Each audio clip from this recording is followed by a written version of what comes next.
Hello friends, இன்றைக்கு இந்த வீடியோவில் தமிழகத்தில் பொங்கல் பரிசு குறித்து ஒரு முக்கியமான அறிவிப்பை வெளியிட்டிருக்காங்க. அதை பற்றி தான் இந்த வீடியோவில் பார்க்க போகிறோம்.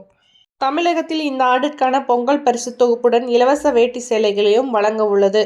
இந்த தரமான வேட்டி சேலைகள் நவம்பர் 15 முதல் விநியோகிக்கப்படும் என அமைச்சர் ஆர். காந்தி தெரிவித்துள்ளார்.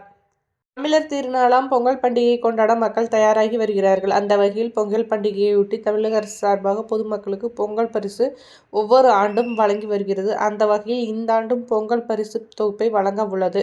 சட்டமன்ற தேர்தலுக்கு இன்னும் சில மாதங்களே உள்ள நிலையில் ரேஷன் கடைகளில் பொங்கல் பரிசு தொகையும் தொகுப்பும் வழங்கப்படும் என எதிர்பார்ப்பு எழுந்துள்ளது.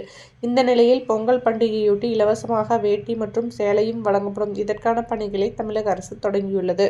கதர் துறை சார்பாக நவம்பர் மாதம் மத்தியில் வருவாய்த்துறை அதிகாரிகளிடம் வேட்டி மற்றும் சேலை வழங்கப்படும் என தெரிவிக்கப்பட்டுள்ளது. பட்டுக்கு புகழ்பெற்ற காஞ்சிபுரத்தில் 30க்கும் மேற்பட்ட பட்டுப்புடவை உற்பத்தி கூட்டுறவு சங்கங்கள் செயல்பட்டு வருவதில் அவற்றில் முக்கியமான ஒன்றான முருகன் கூட்டுறவு சங்கம் அதன் விற்பனை நிலையத்தை புதுப்பொலிவுடன் தொடங்கியுள்ளது.